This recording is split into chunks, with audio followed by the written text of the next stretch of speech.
Hello guys, नमस्कार। आप सबका स्वागत है श्री गणेश आईएएस में। और करंट अफेयर की श्रृंखला को फिर से हम शुरुआत करने जा रहे हैं। तो इसमें हम बात करते हैं कि भारतीय धावक मिल्खा सिंह यानी कि इंडियन स्प्रिंटर मिल्खा सिंह, जिनकी हाल ही में कोविड-19 की वजह से इनकी डेथ हो गई थी। ठीक है, तो 18 जून 2021 को महान भारतीय स्प्रिंटर मिल्खा सिंह का 91 वर्ष की आयु में कोविड-19 के साथ एक महीने की लंबी लड़ाई के बाद निधन हो गया। कुछ दिन पहले मिल्खा की पत्नी, भारत की पूर्व वॉलीबॉल कप्तान निर्मल कौर, यानी कि उनकी पत्नी भी क्या थी, एक पूर्व वॉलीबॉल कप्तान थी, वो भी एक एथलीट थी, उसी मोहाली अस्पताल में वायरस से अपनी लड़ाई हार गई थी, जहां महान धावक ने अंतिम सांस ली थी। मिल्खा सिंह का जन्म 20 नवंबर 1929 को गोविंदपुरा, जो कि पाकिस्तान का हिस्सा है, में एक सिख परिवार में हुआ था। चार बार के एशियाई खेलों के स्वर्ण पदक विजेता मिल्खा ने 1958 में राष्ट्रमंडल खेलों में यानी कि कॉमनवेल्थ गेम्स में पीला पदक यानी कि गोल्डन, जो उनको मेडल मिला था, गोल्ड मेडल मिला था। ठीक है, उनका सर्वश्रेष्ठ प्रदर्शन हालांकि 1960 के रोम ओलंपिक में था, जिसमें वह 400 मीटर फाइनल के चौथे स्थान पर रहे थे।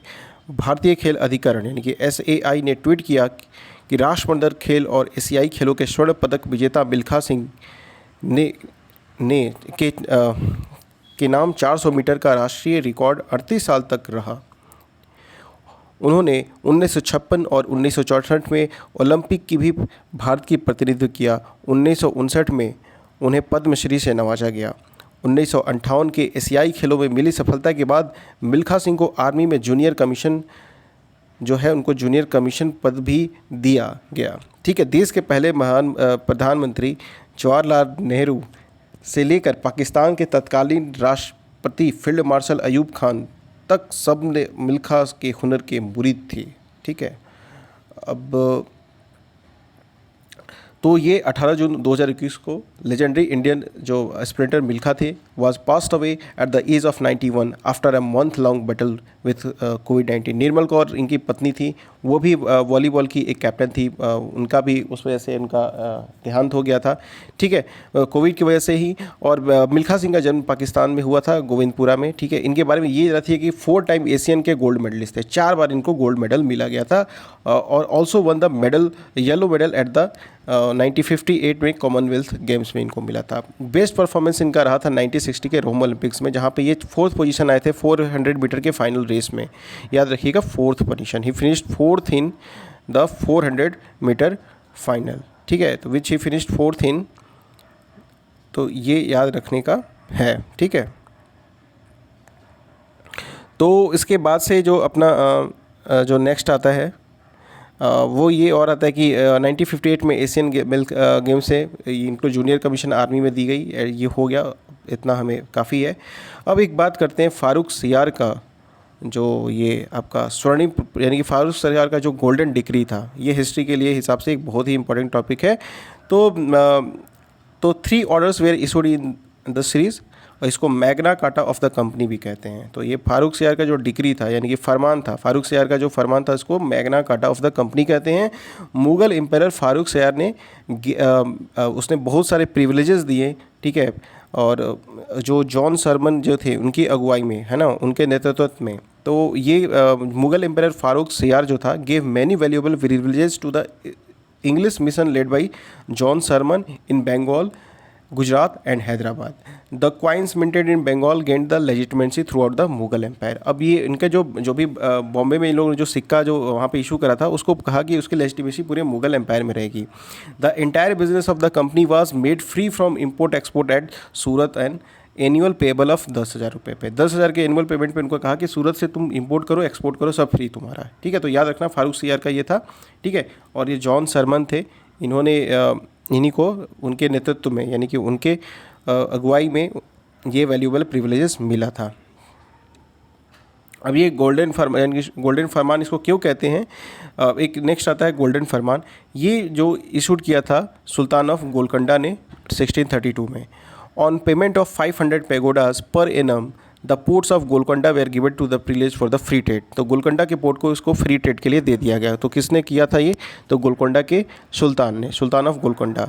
ठीक है। फ्रांसिस डे जो था ए ब्रिटिश मर्चेंट था of the Masulipatnam council obtain the permission in 1739 from the ruler of Chandragiri to set up a fortified factory at Madras. ठीक है, एक और जाता ये फ्रांसिस डे था, इसको मद्रास में मिला एक, ठीक है, एक फोर्टिफाइड फैक्ट्री सेट करने का।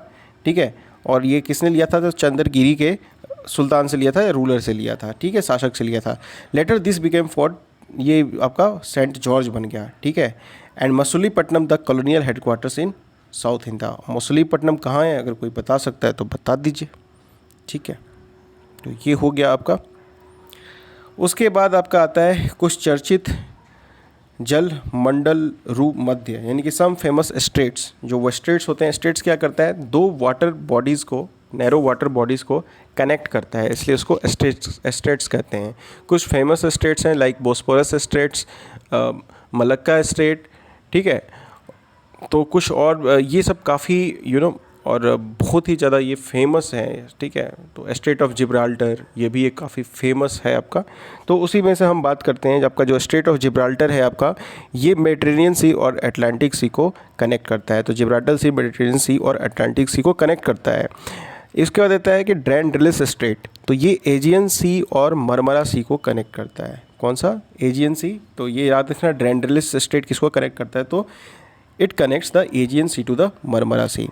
उसके बाद बॉस्पोरस, ये मरमरा सी और ब्लैक सी को कनेक्ट करता है। मरमरा सी और ब्लैक सी को कौन कनेक्ट करता है भाई?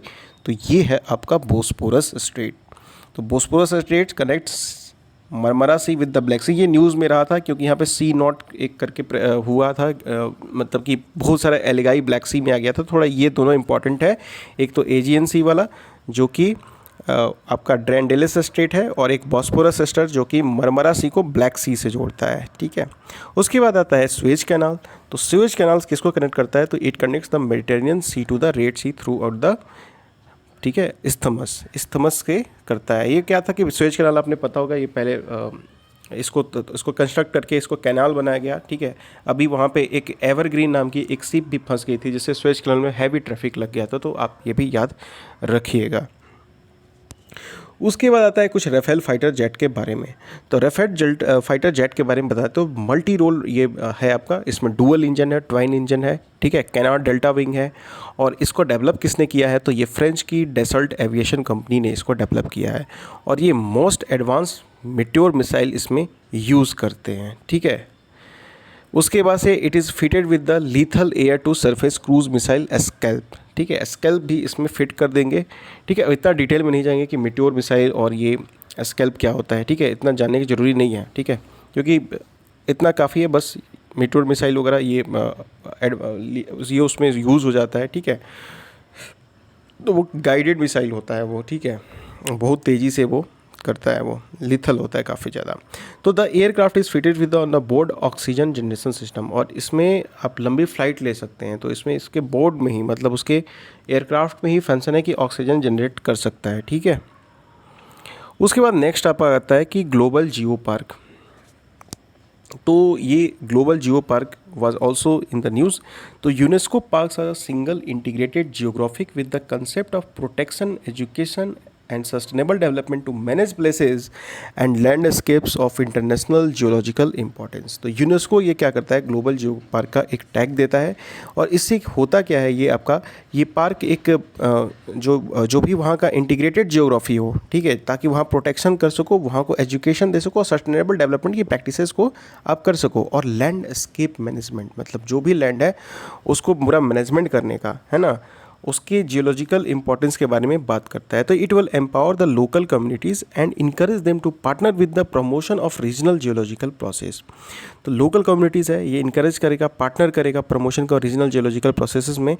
तो यह स्थानीय समुदाय को सशक्त बनाएंगे तथा उनके क्षेत्रीय भूवैज्ञानिक प्रक्रियाओं को बढ़ावा देने के साथ साझेदारी हेतु प्रोत्साहित करेंगे। इसका मतलब ये होता है कि आप मतलब पार्टनर बनाओ। ठीक है, जैसे लोकल जब लोग पार्टनर हो जाते हैं किसी भी इंटरनेशनल या फिर कोई भी ऑर्गेनाइजेशनल बेस्ड बैकअप हो जाता है उनको। जैसे सपोज़ करो कि इंडिया की कोई सपोज़ करो एक एजेंसी है, जैसे जस्ट सपोज़ कि वहाँ का फॉरेस्ट डिपार्टमेंट, तो फॉरेस्ट डिपार्टमेंट और लोकल वहाँ के जो ट्राइबल्स हैं वो मिल के अगर फॉरेस्ट की अगर कंजर्व करते हैं तो वो उसको कहते हैं ये सबसे बेस्ट प्रैक्टिस होता है, ठीक है।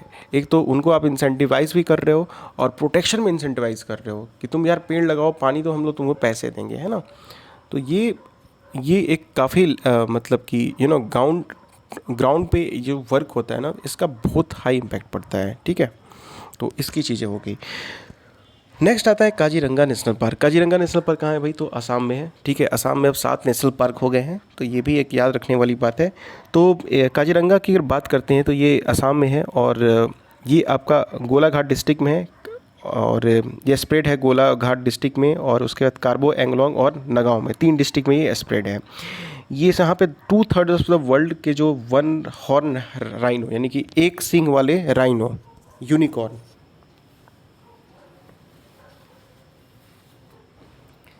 तो ये यहाँ पे आपको राइनो मिलते हैं, ठीक है।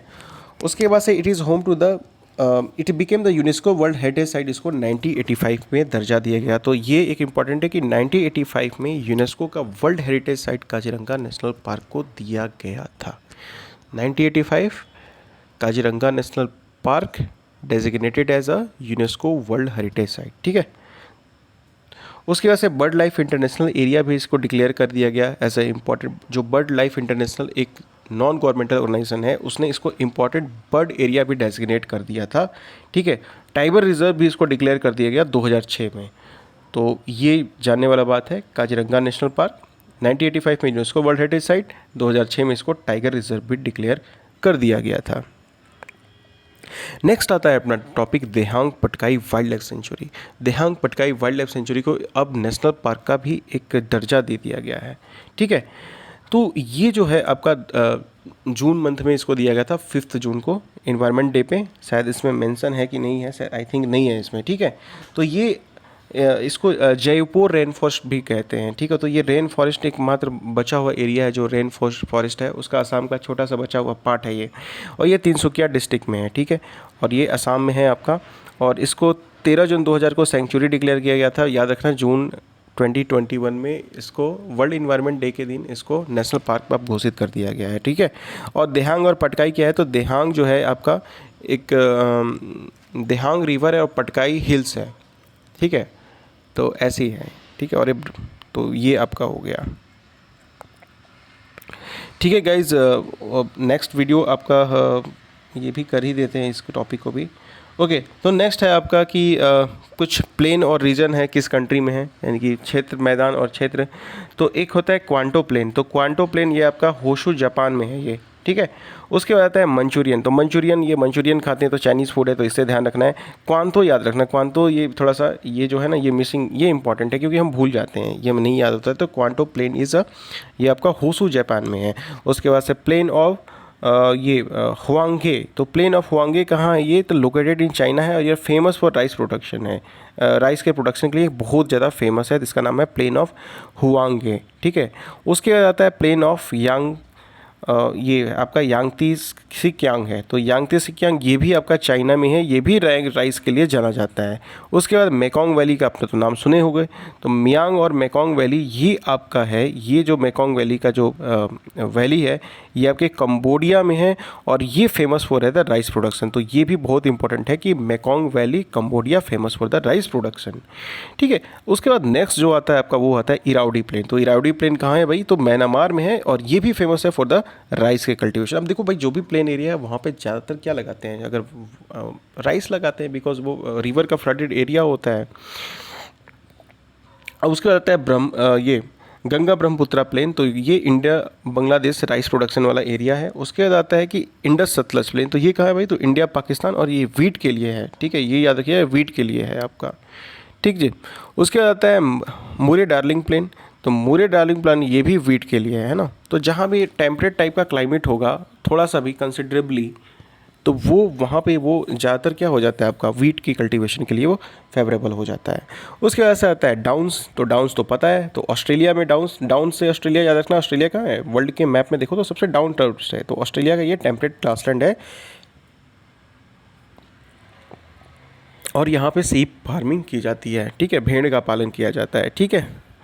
उसके बाद से हंगेरियन प्लेन है। तो हंगेरियन प्लेन ये आपका कहाँ है? तो ये आपका है ये कैरेप्थियन एंड डायनेरिक एल्प्स के माउंटेन पे है, ठीक है, हंगरी के पास, ठीक है। हंगरी बुडापेस्ट आपको पता होगा, तो हंगेरियन प्लेन कहाँ है भाई, तो कार्पैथियन एंड डायनेरिक एल्प्स है ना, तो डिनारिक जो एल्प्स है यहाँ पे ये है, तो यही याद रखिएगा। हंगेरियन प्लेन कहाँ है, तो कैरेपथियन एंड ये मैच ऑफ द फॉलोइंग में ये प्लेन वाले पूछे जाते हैं, तो ये बहुत ज़्यादा इंपॉर्टेंट है। उसके बाद है प्लेन ऑफ लोम्बार्डे, तो लोम्बार्डे कहाँ है भाई, तो इटली में है, तो ये यूरोप का लार्जेस्ट राइस प्रोड्यूसिंग रीजन है, तो ये भी अपने लिए बहुत ही ज़्यादा इंपॉर्टेंट है। यूरोप का लार्जेस्ट राइस प्रोडक्शन एरिया कहाँ है, तो प्लेन ऑफ लोम्बार्डे, जो कि कहाँ है, इटली में, ठीक है।